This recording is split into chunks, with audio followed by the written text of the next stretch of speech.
नमस्कार। 2 अक्टूबर गांधी जयंती। गांधी एक ऐसे व्यक्ति थे जिसकी प्रतिमा दुनिया के 65 से ज्यादा देशों में लगाई गई है। गांधी जी पूरी जिंदगी अंग्रेजों के अन्याय और अत्याचार के खिलाफ लड़ते रहे और सबसे ज्यादा सम्मान उसको अंग्रेजों ने ही दिया। गांधी जी हिंदुस्तानियों के लिए पूरी जिंदगी लड़ते रहे और सबसे कम सम्मान अगर कोई देता है तो वो हिंदुस्तान है। गांधी जी को हम महात्मा क्यों माने? मत मानो।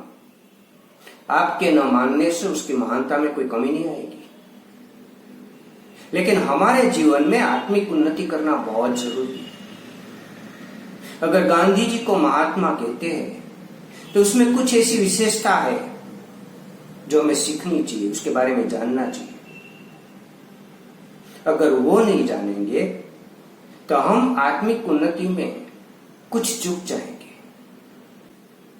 आत्मा, महात्मा, परमात्मा।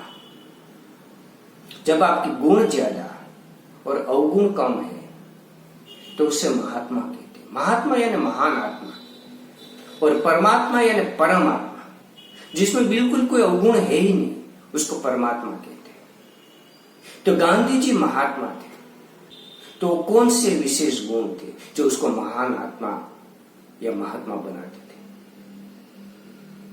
गांधी जी सबसे बड़े सत्य के उपासक थे। वो जीवन भर बड़ी कठिनाइयां सहकर भी सत्य के मार्ग पर डटे रहे।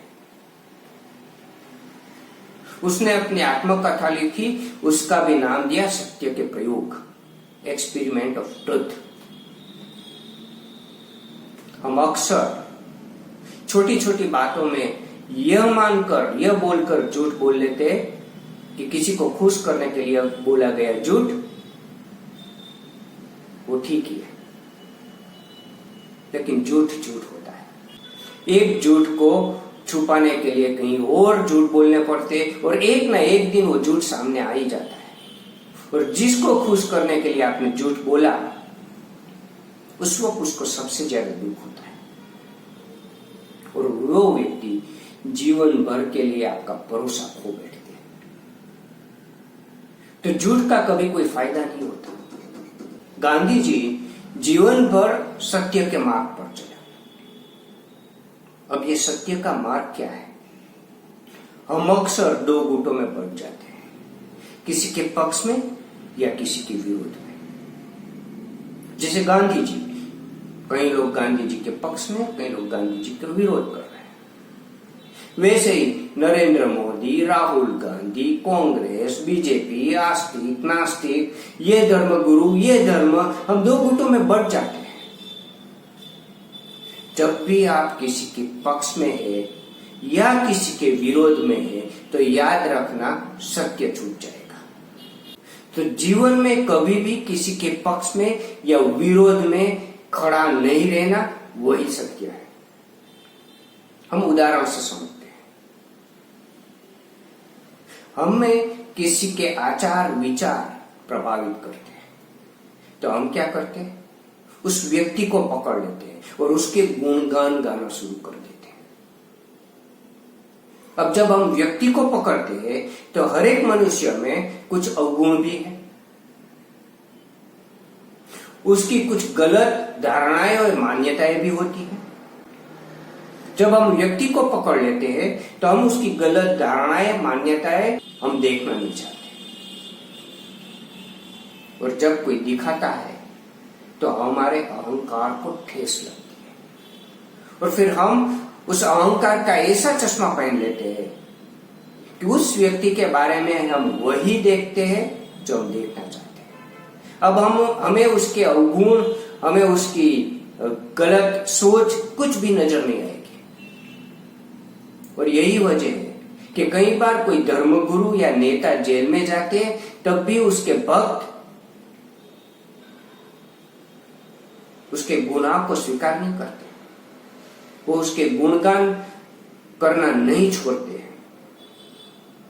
क्योंकि अहंकार का चश्मा लग गया। अब वो वही देखेंगे जो वो देखना चाहते हैं, वही सुनेंगे जो सुनना चाहते हैं, वो सत्य से कहीं दूर चले जाएंगे।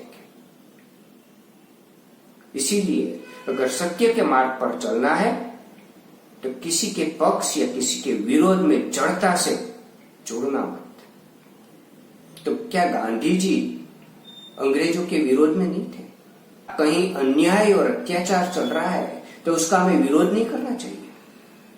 सबसे पहले तो हमारी एक गलतफहमी है कि गांधी जी अंग्रेजों के विरोध में थे। गांधी जी कभी भी अंग्रेजों के विरोध में नहीं थे।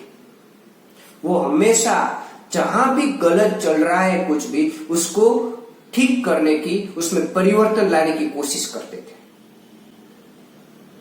किसी का विरोध करने का मतलब क्या होता है जानते हैं? हम उसके खिलाफ सब मसाला इकट्ठा करते हैं, सच्ची झूठी बातें सब मिक्स करते हैं और फिर लोगों के ऐसे बांटते हैं कि लोग उससे नफरत करें। गांधी जी ने अंग्रेजों के खिलाफ कभी भी अपशब्द नहीं बोले। अगर कहीं भेदभाव चल रहा है तो उसमें परिवर्तन लाने की कोशिश की, भेदभाव दूर करने की कोशिश की। उसने कभी विरोध नहीं किया। लगता ऐसा है कि वो किसी का विरोध कर रहा है, अन्याय और अत्याचार का विरोध कर रहे, लेकिन वो विरोध नहीं कर रहे थे, वो परिवर्तन कर रहे थे, उसमें बदलाव चाहते थे। तो जहां भी कहीं भी कुछ गलत चल रहा है तो उसको बदलने की कोशिश की। वो चाहे जेल में थे, चाहे साउथ अफ्रीका में थे या फिर भारत में थे, उसने स्थिति बदलने की कोशिश की, परिवर्तन लाए। उसने कभी विरोध नहीं किया। विरोध का तो मतलब यही होता है कि सामने वाले को नफरत करो, उसकी हर एक बात का विरोध करो। आजकल विरोध पक्ष क्या करते हैं? बात चाहे सच्ची हो झूठी हो, बस विरोध ही करना है। और अक्सर हम भी वही करते हैं। जब हम किसी के विरोध में होते हैं तो उसकी कोई गुण, कोई भी सच्चाई हमें नजर नहीं आती। हम भी फिर वही चश्मा अहंकार का पहन लेते हैं और बार बार उसको गलत साबित करने की कोशिश करते हैं। तो कभी भी अपने जीवन में अगर आपको गुण कर्म अच्छे लगे तो उसको अपनाए, उस व्यक्ति को मत पकड़े। और अगर उसके गुण कर्म बुरे लगते हैं, उससे नुकसान होता है ऐसा लगता है, तो उस व्यक्ति को मत पकड़े, उसके गुण कर्मों को सुधारने की कोशिश करें, उसमें परिवर्तन लाने की कोशिश करें, उसके विचार बदलने की कोशिश करें। अक्सर हम ये मानते हैं कि जो व्यक्ति के विचार खतरनाक है उस व्यक्ति को ही खत्म करो, तो विचार अपने आप खत्म हो जाएगा। विचार कभी खत्म नहीं होते। उस व्यक्ति को मारने से उसके विचार खत्म नहीं होते। वो जो विचार छोड़ के जाता है वो विचार कोई और व्यक्ति पकड़ लेता है। और यही होता है, इसीलिए दुनिया में आतंकवाद खत्म नहीं होता, क्योंकि हम आतंकवाद की जो विचारधारा है उसको बदलने की कोशिश नहीं करते। हम आतंकवादी को मार देते हैं। हम ये समझते हैं कि आतंकवादी को मारने से वो विचार खत्म हो जाएगा, लेकिन विचारधारा वो जीवित रहती है। इसीलिए पीढ़ी दर पीढ़ी 50 साल 100 साल हो जाते हैं फिर भी आतंकवाद खत्म नहीं होता है। तो यही गांधी जी समझाते हैं। उस व्यक्ति को नफरत नहीं करनी है, उसके विचार को बदलना है। और अगर वो आप कर सकते हैं, वो परिवर्तन ला सकते हैं, तभी आप सफल हो सकते हैं। गांधी जी क्यों विशेष थे? हमसे बहुत अलग थे। वो सामान्य मनुष्य नहीं थे। वो आप उसके जीवन को पढ़ेंगे, उसका अभ्यास करेंगे तो आपको पता चलेगा।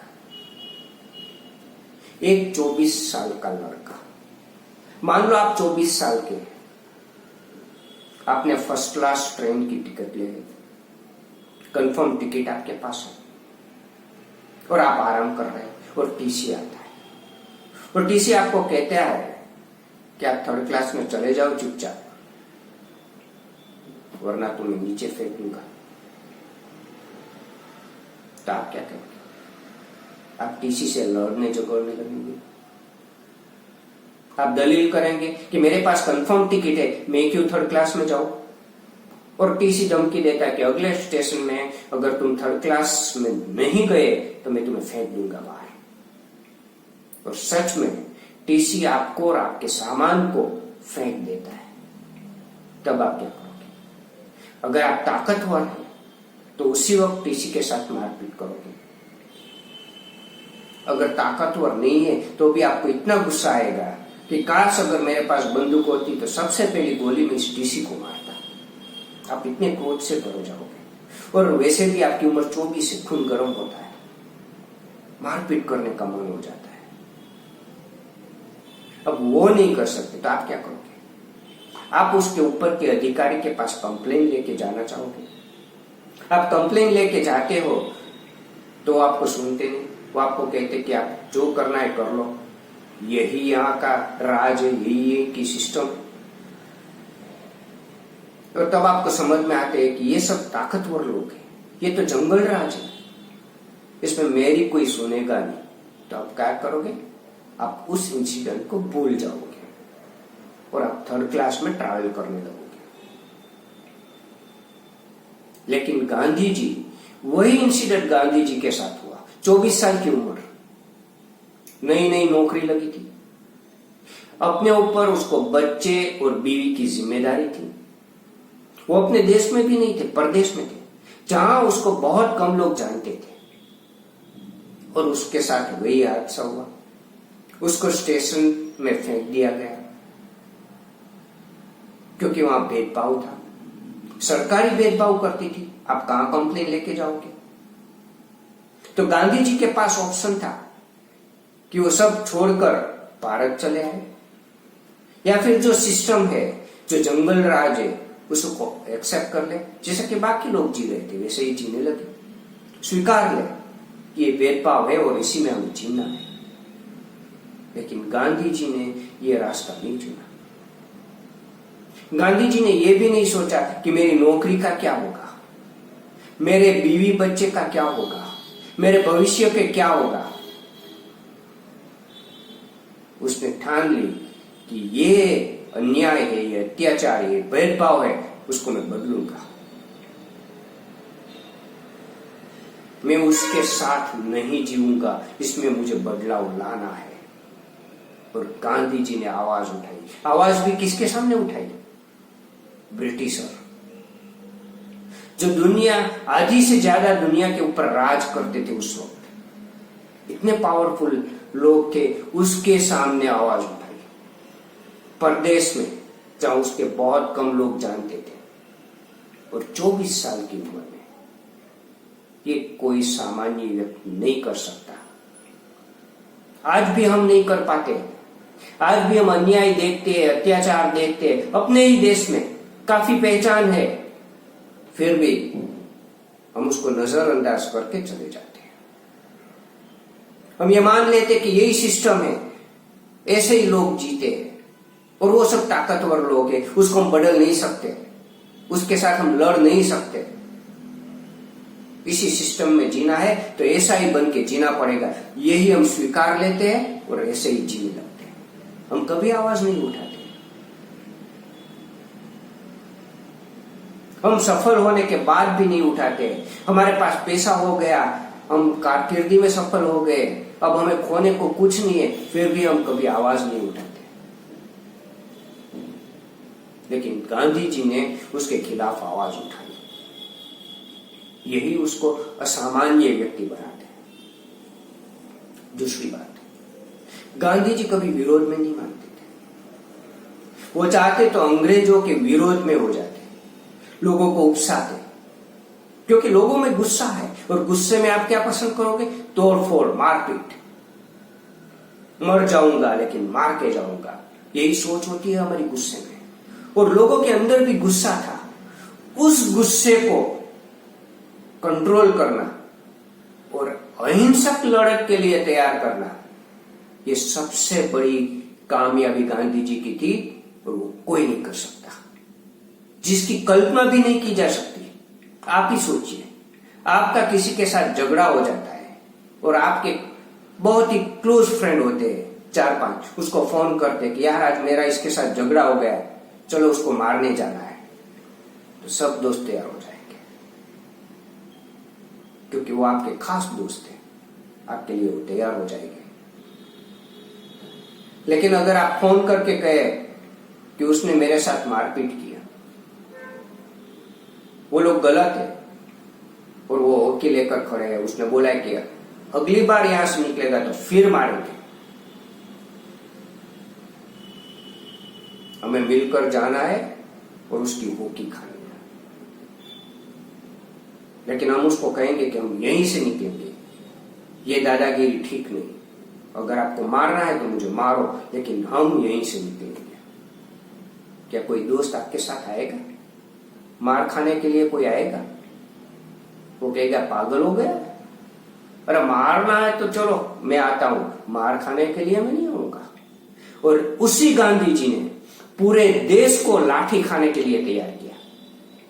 लोग लाइन में खड़े रहते थे लाठी खाने के लिए, घायल होते थे, उसका उपचार होता था और फिर से वो लाइन में आ जाते थे। क्योंकि गांधी जी जो अन्याय कर रहा है, उसके जो विचार है, उस विचार को बदलना चाहते थे। उसका विरोध हिंसा और आगजनी और मारपीट से नहीं करना चाहते थे, वो परिवर्तन चाहते थे। हम सब में कुछ न कुछ अवगुण है जिसके बारे में हमें पता नहीं होता है, हम होश में नहीं होते। अगर वो अवगुण कोई हमारे ध्यान पर लाते हैं तो हमारे विचार बदलेंगे। और गांधी जी यही काम करते थे। उसकी कोशिश यह रहती थी कि ये जो गलत, ये जो अन्याय का काम कर रहे हैं, उसके ध्यान पे लाना, ताकि वो अपने आप बदल जाए। तो गांधी जी के शस्त्र थे अहिंसा और असहकार। अहिंसा मतलब मैं आपको सामने नहीं मारूंगा, मैं हाथ नहीं उठाऊंगा। और असहकार मतलब आप दादागिरी करते हो कि यहां से नहीं निकलना, मैं यहीं से निकलूंगा और मैं आपको मारूंगा भी। आपको मुझे मारना है तो मार सकते, मार डालना है तो मार दे, लेकिन ये अन्याय मैं सहन नहीं करूंगा, ये अन्याय मैं नहीं सहूंगा कि यहां से मत निकलना। तो गांधी जी ऐसे कहे, ये भेदभाव मैं नहीं चलाऊंगा। आपको जेल में डालना है जेल में डालिए, सजा देनी है सजा दीजिए, लेकिन ये भेदभाव मैं नहीं चलाऊंगा। और ऐसे गांधी जी ने अपने पूरे जीवन में जो स्थिति थी उसको बदलने की कोशिश की और उसमें वो सफल भी हुए। वो चाहे जेल में थे, साउथ अफ्रीका में थे, भारत में थे, जहां भी अन्याय हो रहा था उसने स्थिति बदली, उसने विरोध नहीं किया, उसने हिंसा आगजनी लोगों को उकसाया, ऐसा कुछ नहीं किया, न किसी से नफरत की। गांधी जी ने कभी भी अंग्रेजों से नफरत भी नहीं की, उसके लिए आप शब्द भी नहीं बोले।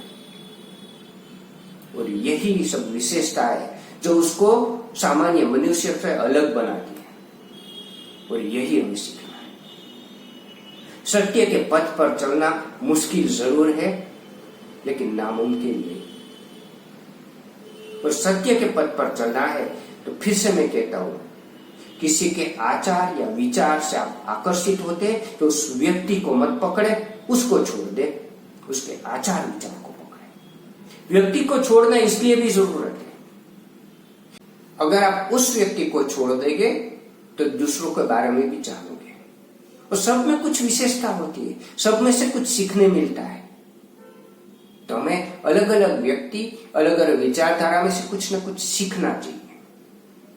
जब व्यक्ति को पकड़ लेंगे तो आप उसी को सोचोगे, उसी के बारे में सोचोगे, उसी को सुनोगे और उसी का गुणगान गाओगे।